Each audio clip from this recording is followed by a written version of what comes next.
Quisiera empezar con una pregunta. ¿Es cosa mía o aquí en la audiencia hay otras personas que están un poquito insatisfechas con los políticos? ¿Ah? Entonces miremos a los datos. Si vemos a las elecciones presidenciales en el mundo durante los últimos 30 años y nos preguntamos cuál fue la participación de las personas, la mediana del mundo fue solo de un 67%.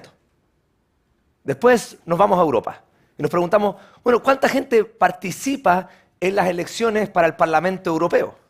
Y nos vamos a dar cuenta que la mediana de participación en una elección para el Parlamento Europeo es solo del 42%. Y después venimos acá a la ciudad de Nueva York y nos preguntamos cuánta gente votó la última vez que tuvieron una elección para un alcalde. Y eso fue el año pasado y solo votó el 24% de las personas. ¿Qué quiere decir esto? Esto quiere decir que si Friends todavía fuera un show de la televisión, solo Joey y quizás Phoebe fueron a votar. Y obviamente tú no puedes culparlos porque realmente la gente está un poquito cansada de los políticos y de la manera en que las elecciones ocurren. Recientemente hemos aprendido de que la data que las personas usan para comunicarse con sus amigos y con su familia también está utilizada por los partidos políticos para focalizar la propaganda con una precisión quirúrgica. Pero esta idea de focalizar la propaganda a las personas con fines políticos no es nueva. Hoy en día se usan los clics. Antes se usaba la demografía de las personas o lugares donde vivían. Y el hecho de que la propaganda siempre se ha focalizado con fines políticos es algo que es bastante obvio porque la democracia tiene una vulnerabilidad básica. Y esta es la idea de un representante. Estos reyes por turnos básicamente son el talón de Aquiles de la democracia. Es el punto que, si uno quisiera capturar el sistema, es el punto que uno tiene que atacar. Este es un punto débil y por ende, cuando uno trata de capturar un sistema democrático, lo que uno trata de hacer es capturar quién es ese representante o capturar la manera en que las personas eligen al representante. Pero, ¿es este el fin de nuestra historia? ¿O existen alternativas? Y hay gente que se ha pensado en alternativas para la participación democrática. Una de estas alternativas es la idea de la democracia directa. Dice, mira, hagámosle el quite a los políticos y votemos directamente nosotros en los proyectos de ley. El problema de esta idea es que es muy inocente. ¿Por qué? Porque el volumen de proyectos de ley que existe es tan amplio que sobrellevaría la capacidad de cualquier persona.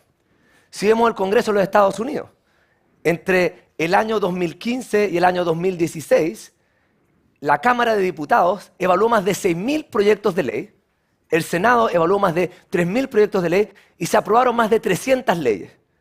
Lo que esto quiere decir es que si es que hubiese una democracia directa, las personas tendrían que participar tanto como quizás 9 veces al día. Y eso es mucho más de lo que cualquiera de nosotros podría hacer. Entonces hay personas que han pensado en otras alternativas. Por ejemplo, podemos tener una democracia líquida o una democracia fluida. Esta es la idea de que nosotros podemos darle nuestro poder de voto a otra persona, que se lo puede dar a otra persona, y generamos redes de seguidores. Y estas redes de seguidores eventualmente llevan a ciertas personas que son las que toman las decisiones en vez que los seguidores de ellas. Pero este sistema tampoco cambia la limitación de nuestra capacidad cognitiva y también está muy cercano a la idea de tener un representante. Entonces lo que voy a hacer yo hoy día es los voy a provocar y voy a hacer otra pregunta. Voy a preguntarme, bueno, ¿qué tal si en vez de tratar de hacerle el quite a los políticos, tratamos de automatizarlos?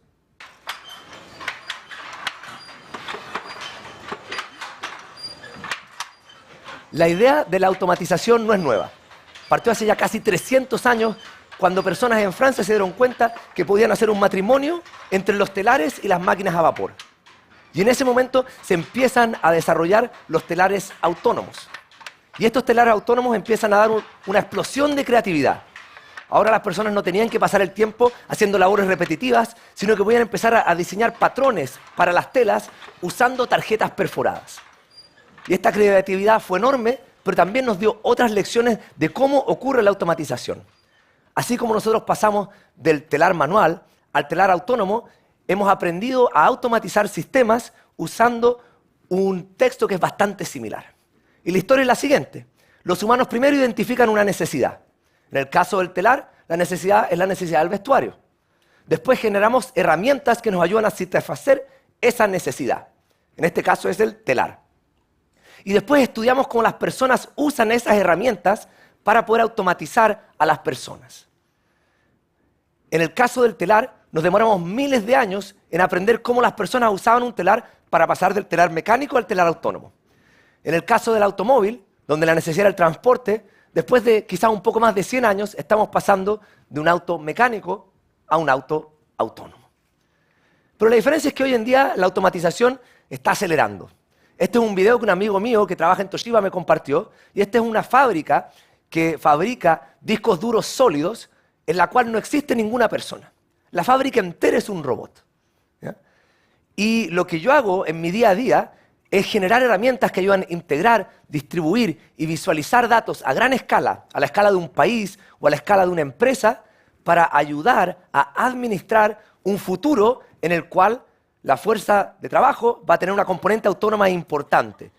¿Ya? Y vamos a necesitar también autonomía en la manera en que nosotros tenemos las labores ejecutivas de estas organizaciones. Pero de lo que les vengo a hablar hoy día no es de las herramientas que he construido pensando en las labores ejecutivas de los países o de las empresas, sino de las labores legislativas. Y estas son un poquito más complejas porque todos tenemos diferencias de opiniones y nos cuesta ponernos de acuerdo, y tenemos que ser capaces de considerar las opiniones de los otros, manteniendo de cierta manera un diálogo civil, ¿ya? Y una participación constructiva. Y en general siempre hemos creído que para poder tener una mejor democracia lo que necesitamos son más herramientas de comunicación. Y desde la invención de la imprenta hemos tratado de mejorar nuestra participación dándole acceso a las personas a mayor comunicación. ¿Ya? Pero el problema es que este no es un problema de comunicación, porque realmente lo que tenemos es un problema de ancho de banda cognitivo. Si te damos otro canal de comunicación, otro app, otra aplicación, otra manera de comunicarte, no vas a ser capaz de procesar 9 proyectos de ley al día. Entonces lo que necesitamos es otro tipo de tecnología, no tecnología de comunicación, sino que tecnología de aumentación. Acá, por ejemplo, tenemos 2 personas y tenemos muchos canales de comunicaciones entre ellas. Y cada vez estos canales de comunicaciones nos sobrellevan más. Entonces lo que necesitamos no es agregar otro canal, sino que generar ciertos avatares o ciertos asistentes que nos ayuden a hacernos cargo de parte de esta información, que nos ayuden con recomendaciones, que nos ayuden a tomar decisiones de tal manera que nosotros podamos manejar un volumen de información más amplio. No es una automatización que nos reemplaza, sino una automatización que nos aumenta. La inteligencia artificial no está acá para cambiarnos ni para reemplazarnos, sino que es una herramienta como cualquier otra, como cuando uno toma un tenedor para tomar una frutilla, uno puede tomar ahora la inteligencia artificial para ayudarte a tomar decisiones. Y esta idea tampoco es nueva. Así como la idea del telar autónomo no tiene 300 años, la idea de usar agentes de software para tomar decisiones es una idea que ya tiene décadas. Y la usamos día a día. Nosotros le pedimos a estos agentes de software que nos ayuden a buscar una ruta para viajar hacia algún lugar, que nos ayuden a elegir las canciones que vamos a escuchar, o que nos recomienden libros que nos gustaría leer. Entonces ahora, cuando llegamos al siglo XXI y vemos el espacio tecnológico donde estamos, nos damos cuenta que hay una idea hoy en día que es tan obvia como ponerle una máquina de vapor a un telar. Y esta idea es combinar la idea de la democracia directa con la idea de los agentes virtuales. Entonces imagínense un futuro donde la democracia es un poquito distinta, en la cual ustedes no votan por un representante que los representa a ustedes y a muchas otras personas más. Un representante que, para todos hechos prácticos, hoy en día es autónomo, porque el día después de que sale electo, ustedes pierden el control sobre ellos. ¿Ya? Pero este representante ahora lo representa solo a ustedes, a cada uno de ustedes, es personalizado. Y el truco es que como este representante es personalizado, no podemos tener una persona para que represente a otra, se nos acabaría la gente. Lo que tenemos que tener es un agente de software que está personalizado para representarte a ti, con toda esa combinación rara de gustos políticos que quizás una persona puede tener, donde quizás es conservador en lo económico, pero liberal en lo social, y que en general hay paquetes que no te satisfacen esas combinaciones. Y esta es una idea que yo entiendo que a muchos les asusta. La idea de tener inteligencia artificial en el gobierno o tener un robot del futuro siendo parte de nuestro gobierno puede sonar tenebrosa, pero en verdad cuando tuvimos un robot del futuro en el gobierno era un buen tipo al final del día. Entonces, ¿cómo se vería la versión de esta herramienta? Entonces sería una herramienta bastante simple. Una persona ingresaría a un sitio, crearía un usuario y crearía un avatar.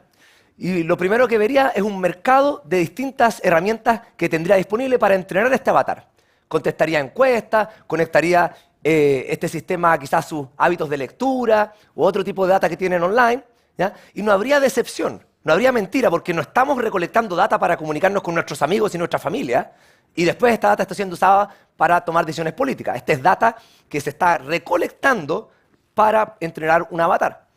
Después habría otro mercado donde tú eliges un algoritmo que vamos a usar para predecir, ¿ya?, tus gustos políticos o tus decisiones sobre los proyectos de ley basado en la data que tú has compartido y basado en la data de los proyectos de ley.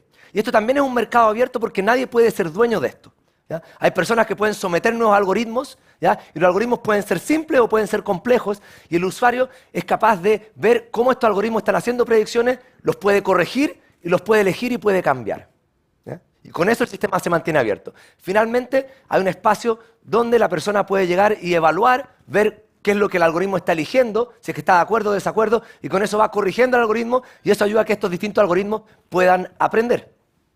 Obviamente hay muchas preguntas que ustedes tienen. ¿Cómo es que entrenamos estos algoritmos? ¿Ya? ¿Quién es el dueño de este tipo de cosas? ¿Ya? ¿Qué pasa con mi abuelita? Tiene 80 años y no sabe usar el internet y está diciendo que los robots tienen que votar. ¿Ya? ¿Ah? No se preocupen, siempre que tienen una idea nueva, tengan cuidado con los pesimistas. Tienen un problema para cualquier solución. ¿Ah? En realidad, esto que parece controversial, les voy a mostrar que no lo es. Porque lo que nosotros estamos haciendo no es cambiando el sistema actual, sino que expandiendo el espacio de diseño de este. Entonces, imagínense ahora el espacio de diseño de la democracia en el contexto que cada uno de ustedes tiene un agente virtual que puede representarlos en un congreso de avatars. Bueno, imagínate que el algoritmo que todos estos agentes tienen es el mismo y es el siguiente. Estos agentes van a hacer exactamente lo que hace el político que fue electo para representarte en tu distrito. En este caso, ¿qué es lo que tenemos? La democracia actual. Exactamente la democracia actual. La democracia actual, de hecho, es un caso particular de esta democracia aumentada. Es una solución de esquina, como uno diría en un lenguaje técnico. Pero lo que uno tiene al pensar en la democracia con esta interfaz de usuario, ¿ya?, es la capacidad de poder moverse a otros espacios. Uno podría decir, bueno, ¿qué tal si no quiero que me represente un político, sino quiero el promedio de estos dos o el antipromedio de este otro? ¿Ya? O quizás puedo llegar a un mundo donde tengo una democracia semifluida y eventualmente puedo llegar a un mundo en el cual, bueno, en vez de tomar un promedio sobre representantes, quizás lo que quiero es tener un algoritmo de inteligencia artificial que trate de aprender de mí, que vea los proyectos de ley y que me recomiende o me ayude a tomar decisiones. Y existe todo este continuo para explorar. Entonces, ¿cómo empezamos la revolución? Y en las revoluciones yo no creo mucho, creo más en la evolución. Por eso me gusta la idea de que esto es un continuo. Entonces la revolución no va a empezar con una protesta, no va a empezar con ninguna de las cosas que usamos tradicionalmente para hacer revoluciones.